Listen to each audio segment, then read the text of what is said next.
Saúde, amada igreja, com a graça e a paz do nosso Senhor e Salvador Jesus Cristo. Amém?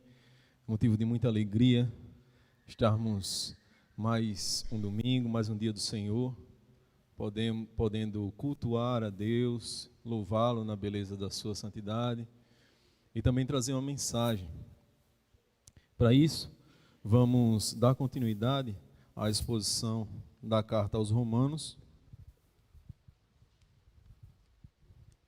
Eu peço que a amada igreja abram as vossas Bíblias na carta de Paulo à igreja em Roma, a carta aos Romanos, no capítulo 5, apenas os primeiros dois versículos, capítulo 5 de Romanos, versículos 1 e 2. Vamos fazer a leitura. O título tem a justificação pela fé e paz com Deus. O versículo 1 diz assim: justificados, pois, mediante a fé, temos paz com Deus, por meio de nosso Senhor Jesus Cristo, por intermédio de quem obtivemos igualmente acesso pela fé e a esta graça, na qual estamos firmes e gloriamo-nos na esperança da glória de Deus. Vamos fazer mais uma vez a oração, pedindo ao Senhor que venha, através do seu Santo Espírito, nos fazer compreender a grandeza dessa palavra, dessa mensagem, desse texto bíblico. Oremos.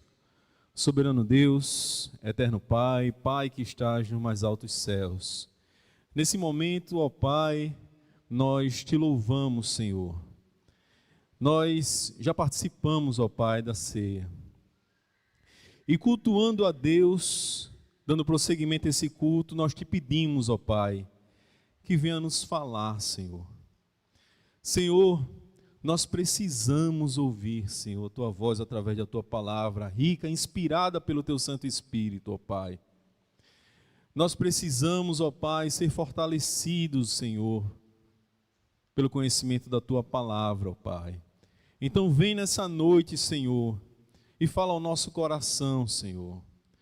Fala, Senhor, ao nosso espírito, ó Pai, das Tuas grandezas, ó Pai. Exorta-nos, Senhor, corrige-nos, ó Pai, tudo para a Tua honra e a Tua glória. É isso que nós te pedimos, Senhor. Amém. Meus amados e queridos irmãos, nós estamos mais uma vez pregando a palavra, uma palavra poderosa de Deus, nessa carta que é riquíssima. Quando nós começamos a estudar a carta do apóstolo Paulo aos Romanos, nós observamos que o nível teológico e doutrinário é altíssimo. Eu acredito que ela é a que nos traz conteúdo teológico e doutrinário, é a que mais nos traz conteúdo doutrinário e teológico. E o tema dessa carta é a justificação pela fé.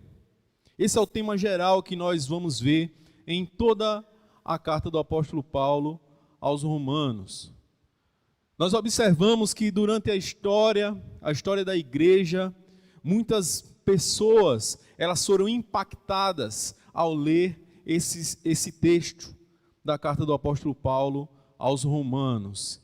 E impactadas, elas puderam impactar gerações, impactar multidões. A exemplo do próprio Martinho Lutero, que ao ler que o justo viverá pela fé, ele teve a compreensão, o Espírito Santo lhe abriu os olhos para que ele pudesse compreender o real sentido e o poder do Evangelho.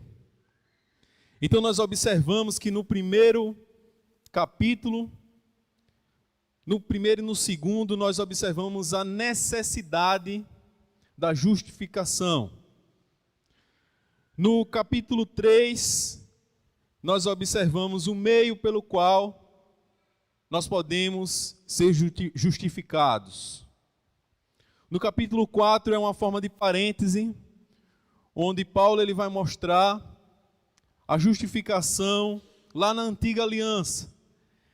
E ele toma duas pessoas que eram muito queridas e eram baluartes, digamos assim, para os judeus, que era o patriarca Abraão e o rei Davi.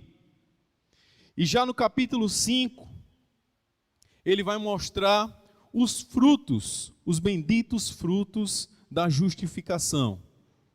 Nesses 2 primeiros versículos que fizemos a leitura, nós vamos ver 3 frutos da justificação, ou 3 resultados diretos da justificação na vida do cristão. E são eles: o primeiro é a paz em Cristo, ou a paz com Deus. O segundo fruto que nós observamos durante essa leitura foi o acesso a Deus. E o terceiro fruto foi o regozijo em nossa salvação. Então nós vamos expor, tomando por base esses 3 pontos principais: a paz, o acesso e o regozijo na salvação. Todos esses como produtos ou resultados diretos, frutos da justificação. Mas por que nós precisamos? Qual a necessidade da justificação? Nós observamos no capítulo 1 que os gentios, eles mesmo tendo conhecimento de Deus, eles faziam o que era errado, ignoraram, abandonaram o conhecimento de Deus. E mesmo fazendo o que é errado, ainda aplaudiam aqueles que assim o faziam. Nós observamos que no capítulo 2 foi a vez dos moralistas, que eles condenavam as pessoas que tinham suas práticas pecaminosas e erradas, mas no secreto eles também o faziam. Tinha também os judeus, que poderiam ser também semelhante aos moralistas, que conhecendo a lei, eles faziam tudo ao contrário do seu conhecimento. Então nós observamos que todos eles pecaram. Então a humanidade, as pessoas, elas precisavam da justificação, pois a humanidade estava debaixo da condenação. Nós observamos que o meio pelo qual a pessoa pode receber a justificação é através do sacrifício de Cristo, por meio da fé. Mas a fé não é um instrumento meritório, que eu possa dizer assim: não, eu tive fé, então eu mereci a salvação. Nada disso.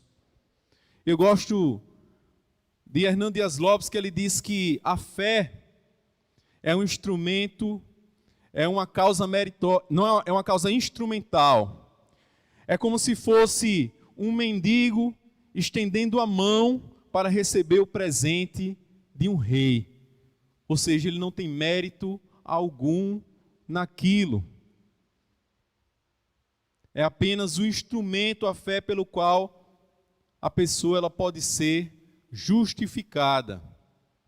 Nós observamos também que o patriarca Abraão, ele não foi justificado pelo cumprimento da lei, conforme nós observamos no capítulo 4, lá no início. Ele não foi justificado pelo cumprimento da lei, até porque a lei até então não tinha sido dada. A lei foi há 400 anos após. Também não foi por cumprir rituais religiosos, não foi pela circuncisão, da qual nós falamos tanto, também a justificação não veio pela circuncisão, mas pela fé. Ele creu, isso lhe foi imputado, lhe foi creditado como justiça. Então não foi algo interno. A justificação é um ato externo, é um ato de Deus, também não é um processo. É um ato instantâneo, no momento a pessoa está justificada por Deus. Quando ela nasce de novo, ela está justificada. Não tem uma pessoa que é menos justificada do que a outra. Nós não podemos comparar a justificação com a santificação. A santificação é um processo que vai durante toda a nossa vida. Já a justificação, não. Uma pessoa que entrega os seus caminhos ao Senhor hoje, que nasce de novo, ela é tão justificada como o pastor, digamos assim, que tem 40 anos no Evangelho. Então esse é o ato da justificação. Então nós observamos que a paz, o primeiro termo que ele vai usar, no versículo 1 do capítulo 5, ele diz assim: justificados, pois, mediante a fé. Então, justificado como algo já certo, que aconteceu no passado. Temos paz com Deus, por meio de nosso Senhor Jesus Cristo. Veja que a paz com Deus, ela é diferente da paz de Deus. Essa paz com Deus não é um sentimento. A paz com Deus é nos tornarmos filhos de Deus. É a reconciliação que vem através de Jesus Cristo.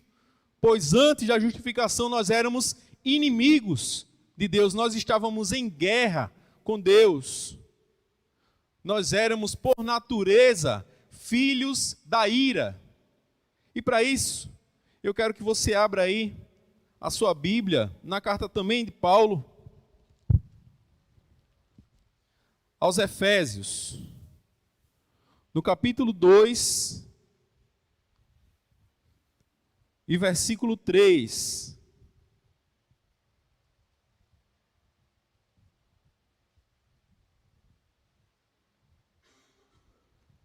Efésios, capítulo 2 e versículo 3.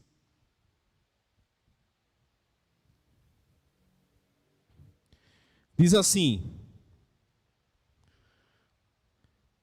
entre os quais também todos nós andamos outrora segundo as inclinações da nossa carne, fazendo a vontade da carne e dos pensamentos, e éramos por natureza filhos da ira, como também os demais.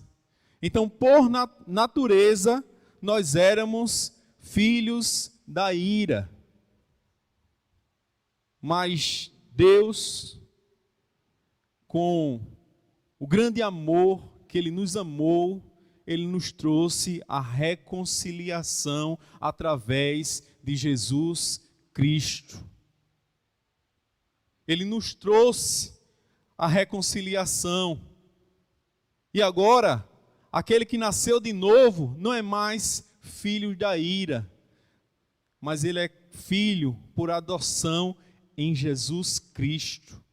Então foi cessada a hostilidade entre Deus e o homem a partir do sacrifício de Cristo naquela cruz.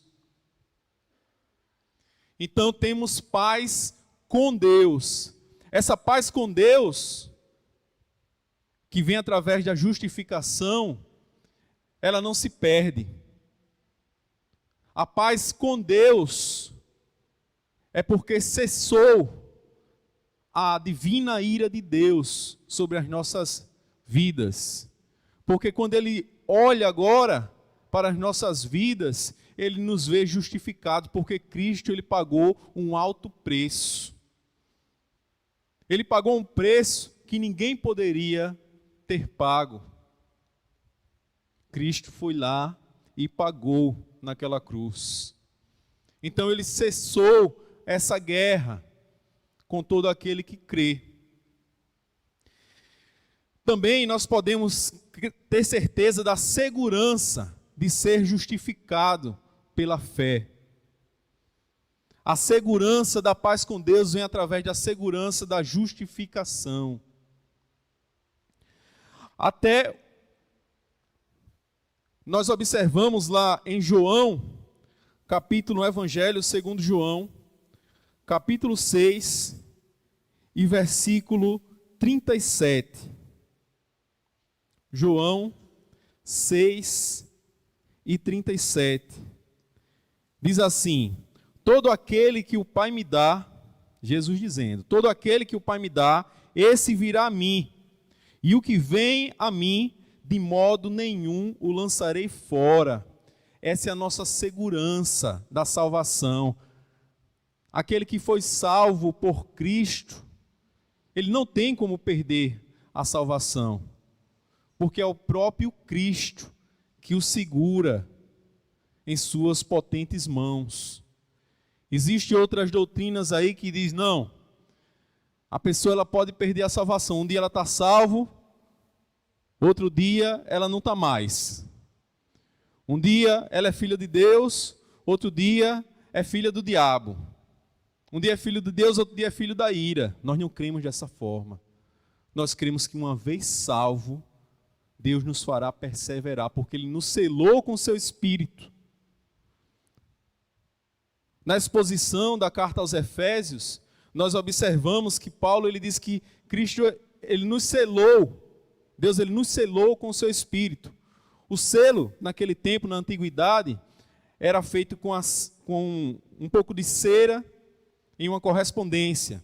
E o rei ali colocava o brasão que estava no seu anel. De forma que só quem podia quebrar aquele selo era a pessoa que iria receber aquela correspondência. O mensageiro ele não poderia quebrar de forma alguma. Aquilo ali era uma certeza que aquela correspondência ia chegar até o fim. Então nós somos assim, nós somos selados. Aquela pessoa que nasceu de novo, ela é selada pelo Espírito Santo. E ela não pode perder a paz com Deus. Mas, irmão Júlio, tem dia que eu não estou na paz. Aí é diferente. E essa diferença que eu quero trazer para você, a paz de Deus. A paz de Deus, que é aquela paz de Efésios 4 e 7, que excede todo o entendimento, que guardará a nossa mente, o nosso coração. Essa tem dias que nós estamos com mais paz de Deus, e tem dia que, devido às tribulações, a coisas que acontecem na nossa vida, a tristezas ou ao próprio pecado, tem dia que nós não estamos na paz de Deus, mas nós continuamos em paz com Deus. Os irmãos deram para me entender? A paz de Deus, essa tem dia que nós estamos mais, quando a gente está fervoroso, a gente está em oração, a gente está na vida de louvor, a gente está evangelizando, a gente está jejuando. Nós temos a paz de Deus no nosso coração, aquela paz que excede todo entendimento, que mesmo passando por diversas tribulações, nós estamos ali, seguros. Mas tem dias que não, que a paz de Deus na nossa vida parece que nós estamos sem ela, devido a algumas questões que acontecem e ao próprio pecado mesmo. Mas, irmão Júlio, o salvo ele pode pecar? Nós continuamos, meu irmão, isso é uma infelicidade, nós continuamos pecadores. No processo da salvação, tem que nós somos justificados e selados, não é isso? E o processo da santidade, ele vai nos dar controle, domínio sobre o pecado, mas não vai nos livrar totalmente desse corpo do pecado. Só na glorificação, que é onde nossos corpos serão transformados em glória, que teremos os nossos corpos semelhantes ao de Cristo Jesus, aí o poder do pecado já vai ser morto. O pecado já não vai ter mais poder sobre nós. Enquanto isso é uma luta diária. E vez ou outra estamos tropeçando. Eu não estou dizendo que o crente salvo ele vive uma vida de pecado. Não. Ele não vive. O pecado na vida do crente tá certo? É um acidente, é um tropeço, não é a rotina. Estava ouvindo o reverendo Augusto Nicodemos pregando, e ele disse que é normal que numa viagem longa de carro, o pneu venha a furar. Uma vez, 2 vezes, é normal. Digamos que você vai num trajeto aqui de carro, de Maceió a São Paulo. É normal que fure o pneu? Sim. É normal que fure 2 vezes? Sim. Mas não é normal que a cada 50 metros venha dar algum problema. Não. Então aí, assim é a nossa vida. Não é normal que o crente ele viva uma vida de pecado. Não é normal. Essa pessoa aí não é convertida. Ele precisa clamar o sangue de Cristo. Mas continuando, nós temos a segurança de ser justificados pela fé. Então a segurança que a nossa salvação, da nossa salvação, e que Deus vai nos fazer perseverar até o fim. Nós acreditamos na perseverança dos santos. Nós não acreditamos que um dia a pessoa está salva, no outro dia não está, não. De forma alguma. Segundo ponto sobre a paz, é a paz interior. A confiança no amor do Pai Celestial. Nós devemos confiar em Deus. E eu peço para você abrir aí no Salmo 91, um dos salmos mais conhecidos da Bíblia. Salmo 91, no 2º verso, ele fala sobre a confiança em Deus. Nele nós podemos confiar. Muitas vezes nós depositamos as nossas confianças em alguém, em uma pessoa. Mas se você deposita a sua confiança em uma pessoa, essa pessoa, ela pode lhe decepcionar. Mas se você deposita a sua confiança em Deus, Ele nunca vai lhe decepcionar. Talvez nós sejamos frustrados nas nossas falsas expectativas, mas Deus não nos decepciona. E no Salmo 91, vou ler desde o começo, que é um lindo salmo. Ele diz assim: o que habita no esconderijo do Altíssimo e descansa à sombra do Onipotente, diz ao Senhor, meu refúgio e meu baluarte, Deus meu, em quem confio. A minha tradução é um pouco diferente, mas na tradução NVI diz, direi do Senhor, Ele é o meu Deus, o meu refúgio, a minha fortaleza. Então, nele nós podemos confiar.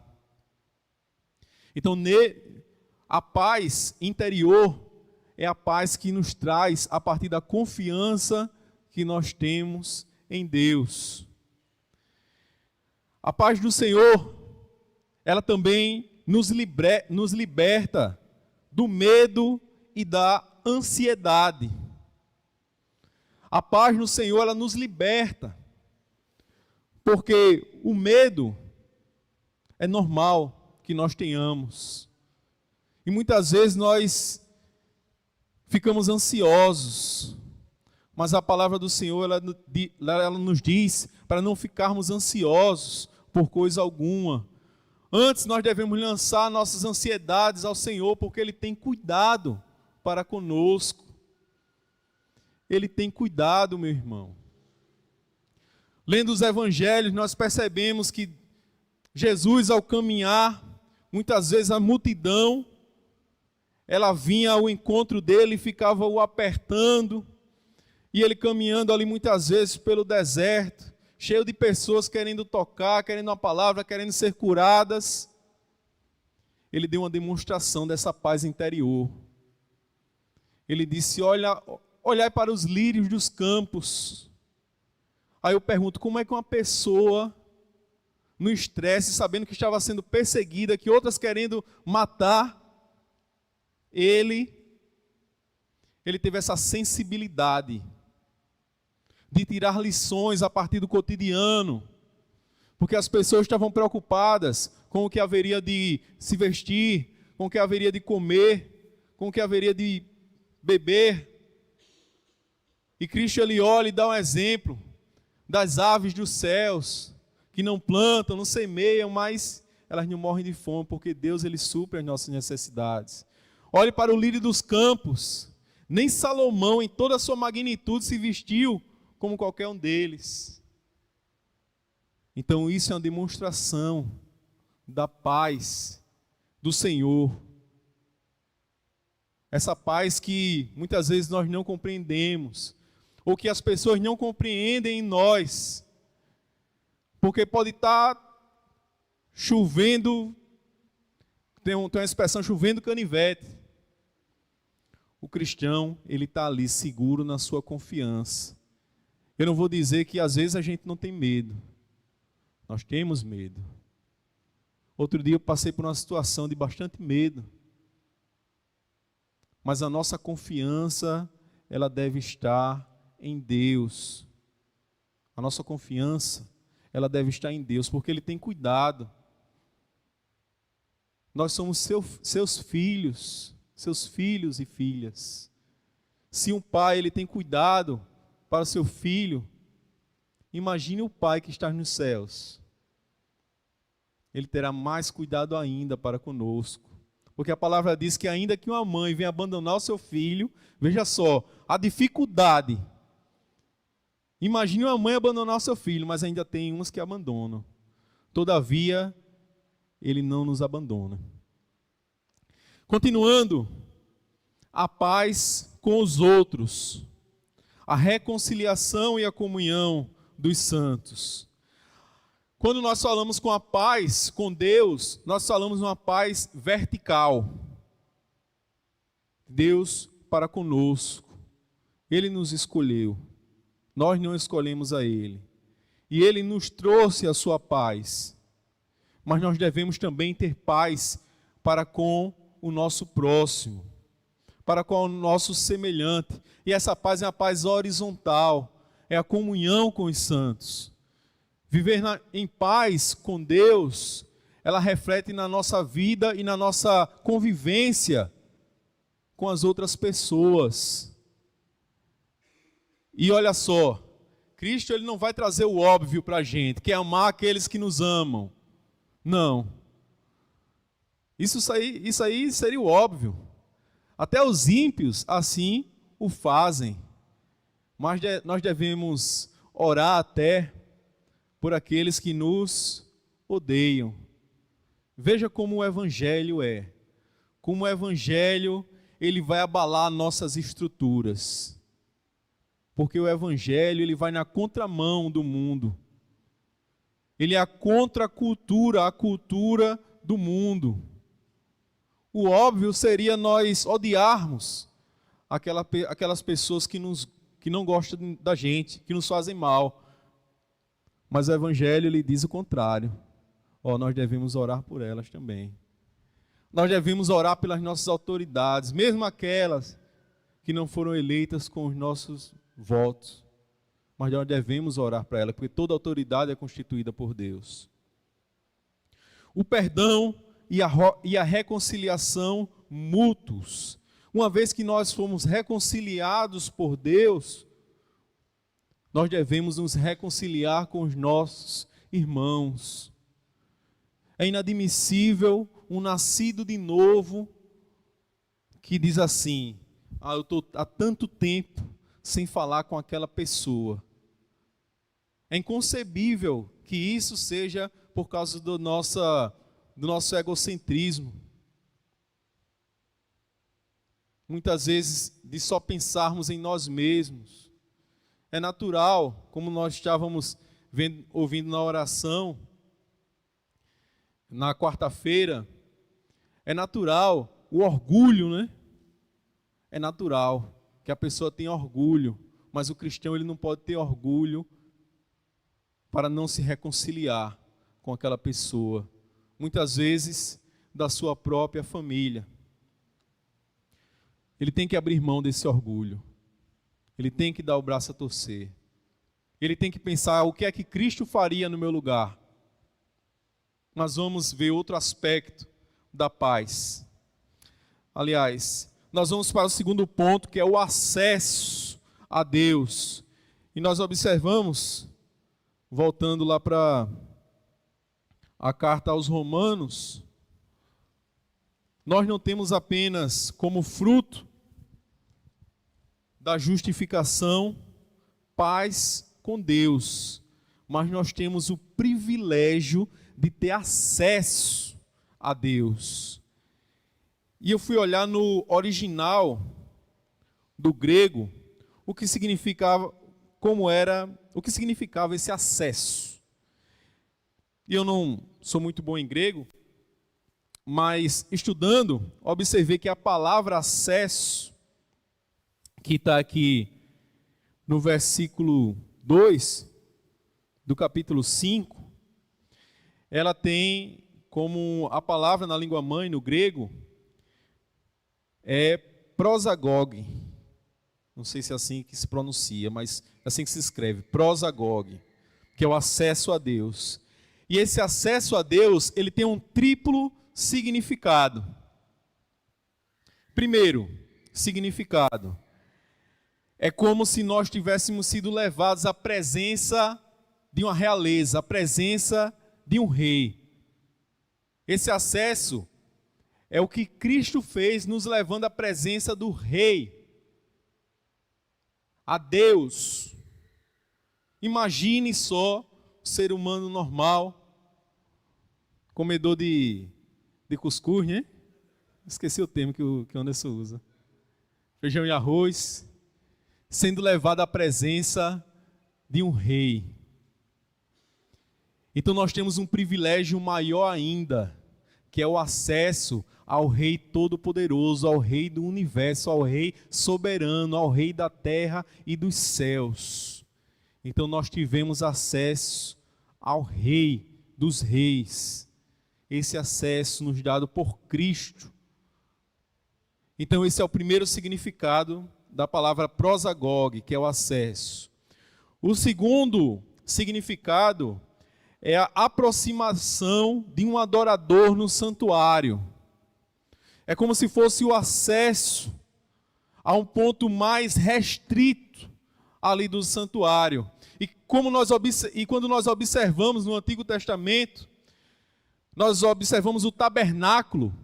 O tabernáculo, ele tinha o átrio, que era o pátio, né, a parte externa. Nós tínhamos o lugar santo, que só era permitida a entrada dos sacerdotes. E nós tínhamos um lugar que ainda era mais restrito, que era o Santo dos Santos, ou lugar santíssimo. Nesse lugar ali, só era permitida a entrada do sumo sacerdote, uma vez por ano, no dia da expiação. Ele primeiro tinha que entrar e oferecer sacrifício pelo seu pecado e depois pelo pecado do povo. Mas olha só como era restrito e era muito perigoso, até para o sumo sacerdote adentrar aquele lugar. Tanto é que ele entrava cingido por uma corda, eles amarravam uma corda, e ele entrava balançando ali um sino, uma espécie de sino. De forma que se o sino parasse de tocar, as pessoas sabiam que ele estava morto, ele tinha morrido. Ele não tinha aguentado ali a glória de Deus naquele lugar. O incenso que representava a glória de Deus. E eles, como não poderiam entrar, os sacerdotes, no Santíssimo, eles tinham que puxar aquela corda para tirar o corpo do sumo sacerdote, se assim acontecesse. Então, nós observamos que quando Jesus, ele morreu ali na cruz, o véu que separava aquele lugar santo dos santos, o véu se rasgou. E a espessura daquele véu seria impossível alguém, uma pessoa, um ser humano rasgar. E o que chama mais atenção é que o véu do templo ele se rasgou de alto a baixo, para Deus deixar claro que quem rasgou ali foi Ele. E hoje, o nascido de novo, ele tem acesso a esse lugar santo. Nós temos acesso ao trono da graça. Nós somos constituídos por Deus, sacerdócio real. Nós somos sacerdotes. Nós não precisamos. O sumo sacerdote, o sacerdote acima de todos os sacerdotes, que é Cristo, segundo a ordem de Melquisedeque, é Ele que intercede por nós. Mas nós podemos levar nossas súplicas, as nossas preces ao Deus Todo-Poderoso. Nós podemos adentrar esse lugar. Olha que privilégio. Que bendito privilégio. Cristo, através da sua morte, nos deu. Esse acesso é um dos frutos da justificação. E um terceiro significado para prosagogue, que é o acesso, é a chegada a um porto seguro. É um acesso que uma embarcação tem ao cais, não é ele que recebe o barco. Então, acesso a um porto seguro. Nossas vidas, muitas vezes, poderiam ser comparadas a uma viagem. Nós estamos aqui, mas aqui não é o nosso lugar final. Muitas vezes nós nos apegamos muito, né, a esse estado aqui, mas nós temos que ver que a nossa nação real é outra. A nossa verdadeira nação, da qual nós somos participantes, é o reino de Deus. Nós já fazemos parte desse reino, mas isso há de se consumar futuramente. Então, esse terceiro significado, eu lembro das tribulações que muitas vezes as embarcações elas enfrentam. E lá no capítulo 27 de Atos dos Apóstolos, nós observamos a viagem de Paulo a Roma. A tentativa, né? Que quase dava errado. Paulo alertou ali ao centurião que eles não deveriam viajar naquele tempo, naquele inverno. Estava muito perigoso, mas mesmo assim ele teimou, né? Muitas vezes nós recebemos, né, o conselho de uma pessoa de Deus, mas muitas vezes a pessoa age de forma teimosa, né, de teimosia. E aquele centurião foi teimoso ali e colocou a vida de todos ali em risco. Nós observamos que enfrentou uma tempestade terrível, onde até os navegantes ali, eles olhavam para cima e não conseguiam se situar onde estavam, porque não dava para ver as estrelas que muitas vezes eles usavam para se situar, para se localizar. Os ventos batiam forte, que até o leme ele veio a quebrar. Aí Paulo ele disse: o anjo do Senhor apareceu a mim, e ele disse que nenhuma das vidas se perderá, tão somente o barco. E nós vemos que o barco ele se quebrou, ele naufragou. Mas Deus ele conservou a vida conforme ele tinha dito, que assim o faria. E muitas vezes as nossas vidas estão assim. Nessa viagem parece que o barco vai naufragar, aparece uma tempestade, aparece outra. Às vezes nós ficamos com medo, nós olhamos para cima e está tudo escuro, nós não sabemos para onde está indo, mas tenha certeza de uma coisa, Deus sabe. Se você é nascido de novo, se você é filho dele, Deus sabe para onde está lhe levando. Mesmo que pareça que vai naufragar, mas mesmo que naufrague, Deus vai lhe levar ao destino pré-determinado por Ele. Amém? Então, esse é o triplo significado da palavra acesso. Primeiro, a presença, a realeza, a aproximação do adorador no santuário e a chegada a um porto seguro. Esse acesso ele é pela fé, devido à obra consumada de Jesus na cruz. Nós temos um convite também de Deus para nos achegarmos a Ele. Nós observamos em Apocalipse, Jesus, o Espírito diz às igrejas: eis que estou à porta e bato. Esse convite é um convite à intimidade para com Deus. Muitas vezes nós evangelizamos usando esse versículo. Eu não vou dizer que é errado, não. Mas quando nós vamos observar, essa mensagem foi proferida e direcionada à igreja. Eis que estou à porta e bato. Porque muitas vezes nós, mesmo sendo crentes convertidos, nós não queremos dar espaço para que Deus ele venha trabalhar nas nossas vidas. Nós relutamos, nós resistimos. Quando Deus ele quer intimidade conosco. Quantas vezes nós estamos parando o nosso dia para entrar em oração? Lembra que nós temos acesso? E esse acesso não precisa de um lugar específico. Não precisa de um lugar específico. Lembra o que Jesus ele disse à mulher samaritana, quando ela pergunta qual é o lugar onde nós devemos adorar? Qual é o lugar? Será que é lá no templo? Será que é no monte? E Jesus ele vai contar a expectativa daquela mulher. Ele diz que os verdadeiros adoradores adorarão o Pai, não em um lugar, mas em uma condição, em espírito e em verdade. Então você pode estar lá no trabalho, você está em espírito de adoração. Você pode estar em oração. Você pode muitas vezes até estar dirigindo o seu carro e estar aqui em contato com Deus. Cuidado, mas olhe para a pista, não vai fechar os olhos não.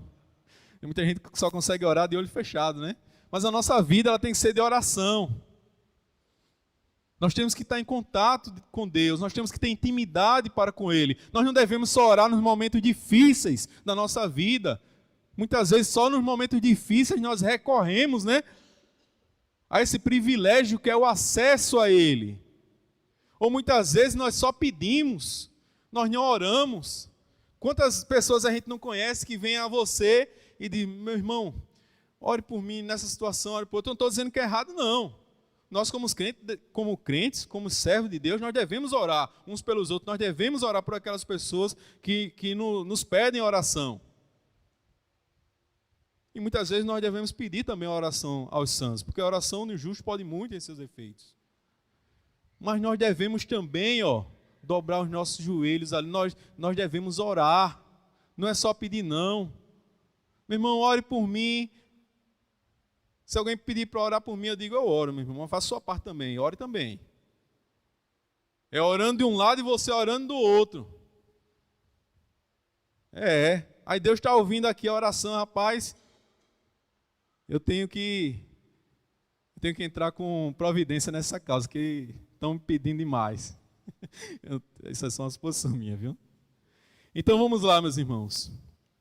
O terceiro, nós já vimos a paz com Deus, que foi o primeiro ponto. O acesso que nós temos.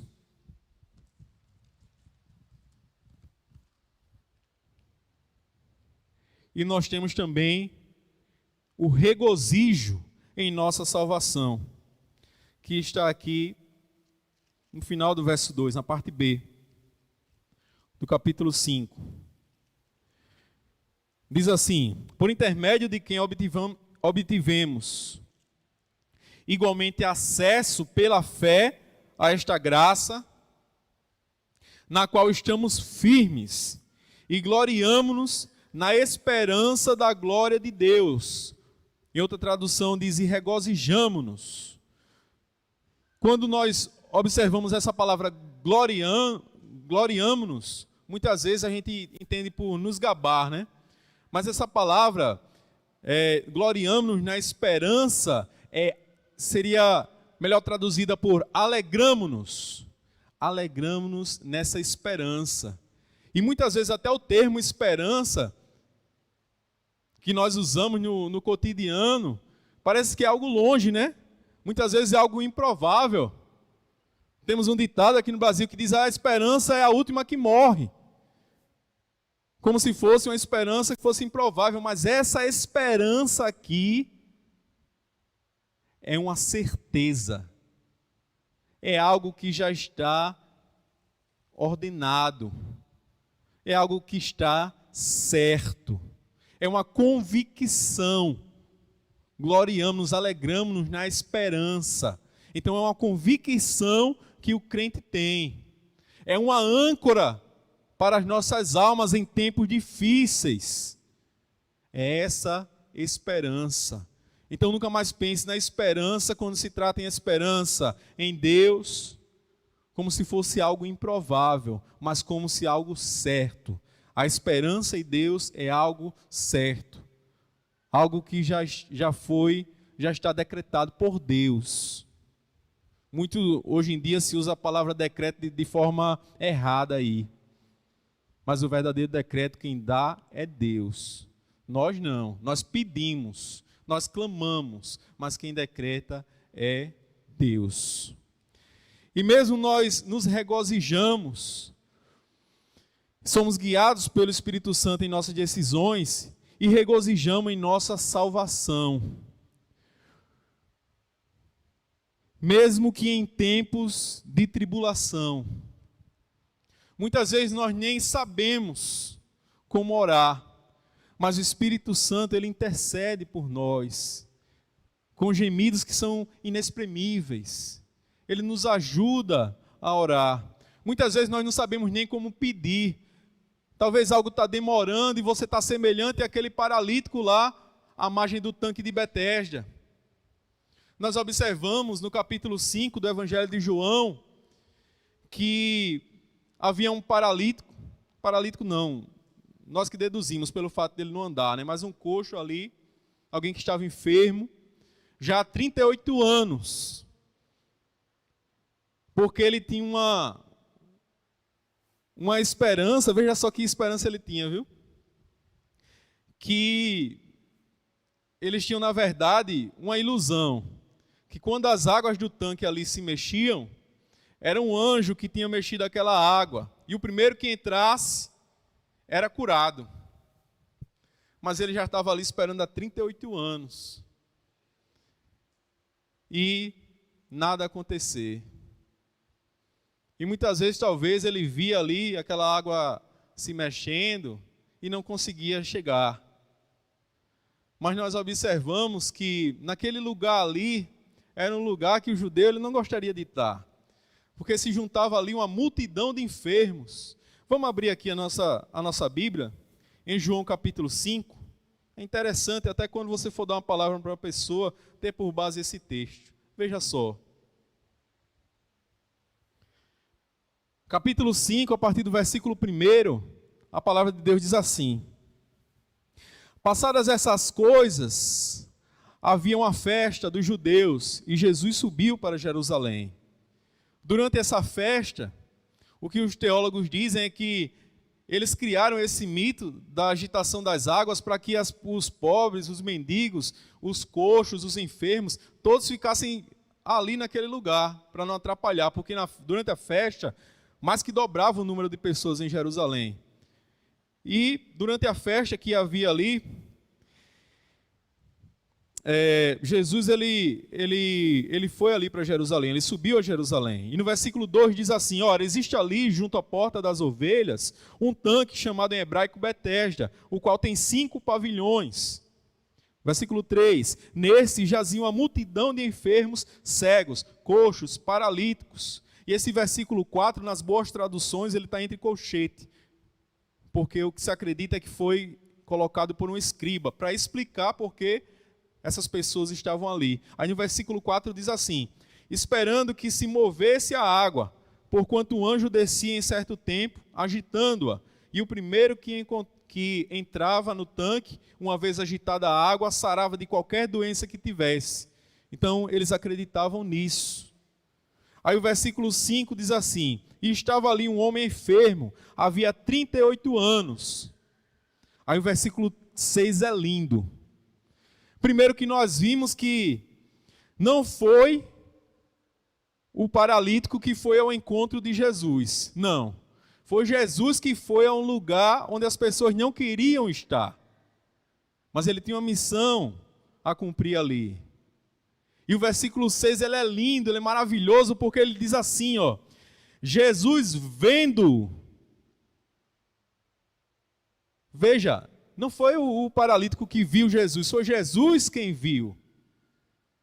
Vocês estão entendendo o que eu estou falando? Não fomos nós quem escolhemos a Ele, foi Ele quem nos escolheu. Não fomos nós simplesmente se entregamos a esse amor. Aí no versículo 6 ele diz assim: vendo-o deitado e sabendo que estava ali há muito tempo, perguntou-lhe: queres ser curado? E olha a resposta do versículo 7. Respondeu-lhe o enfermo: Senhor, não tenho ninguém que me ponha no tanque. Veja a esperança dele em quem estava. A esperança dele estava em Deus? Não. A esperança dele estava nas pessoas. E quando as nossas esperanças muitas vezes estão nas pessoas, elas são frustradas. Então ele disse: Senhor, não tem ninguém que me coloque no tanque quando a água é agitada.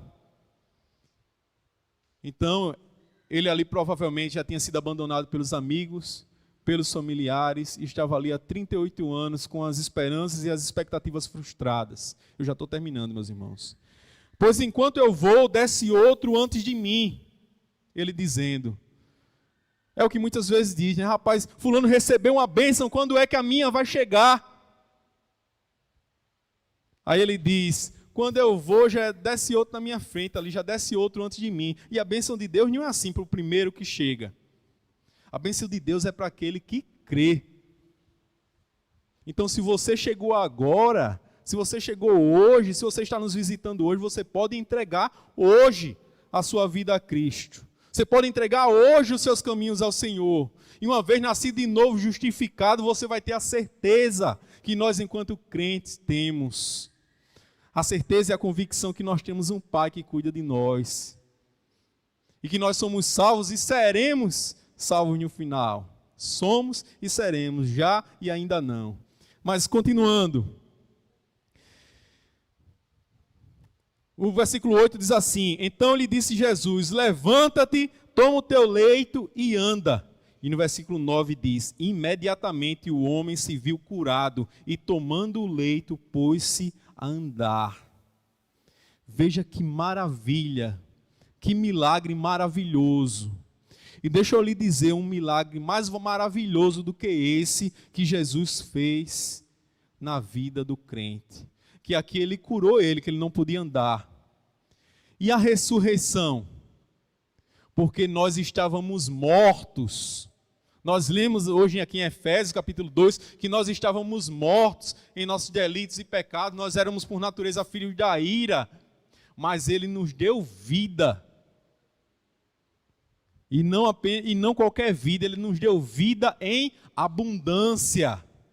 E por isso nós podemos nos regozijar por tão grande salvação. Nós podemos nos regozijar na justificação que Deus nos deu. Então não importa, eu não sei quanto tempo você está na esperança, talvez uma ilusão. Eu hoje lhe digo que a sua esperança, ela tem que ser direcionada da forma correta. Se você já é crente, meu irmão, tome esse conhecimento das Sagradas Escrituras e direcione a sua esperança, a sua fé em Deus, porque Ele tem cuidado para contigo. Se você está nos ouvindo através do canal do YouTube, se você está nos visitando hoje e ainda não tem essa alegria da salvação, entregue os seus caminhos ao Senhor. Após o culto, nós estamos aqui, está o pastor, e você pode vir conversar com a gente. E entregar os seus caminhos ao Senhor, porque Ele tudo fará. Então, finalizo essa mensagem dizendo que esse amor de Cristo, ele nos constrange, porque nós não somos merecedores. Mas conforme nós observamos hoje, com esses 3 frutos da justificação, ainda tem mais. Próximo domingo nós vamos ver que mesmo em meio à tribulação, à perseguição, Cristo está conosco, ao nosso lado. Então que nós possamos nos alegrar com esse bendito fruto da justificação, com tão grande salvação que Ele nos deu. Oremos ao Senhor agradecendo. Soberano Deus e eterno Pai, Pai que estás no mais altos céus, a Ti oramos, Te agradecemos, ó Pai, pelo sacrifício do Teu Filho Jesus, ó Pai. Sacrifício esse que nos propiciou, Senhor, a salvação, Senhor, que abrandou a ira, ó Pai, e nós somos hoje filhos do amor e não mais filhos da ira, ó Pai. Nós somos filhos por adoção em Cristo, Senhor. Nós te louvamos e te agradecemos por essa salvação, Senhor. Essa noite nós pregamos, ó Pai, nós explicamos e nós aplicamos, Senhor, mas quem convence é o Teu Santo Espírito, Senhor.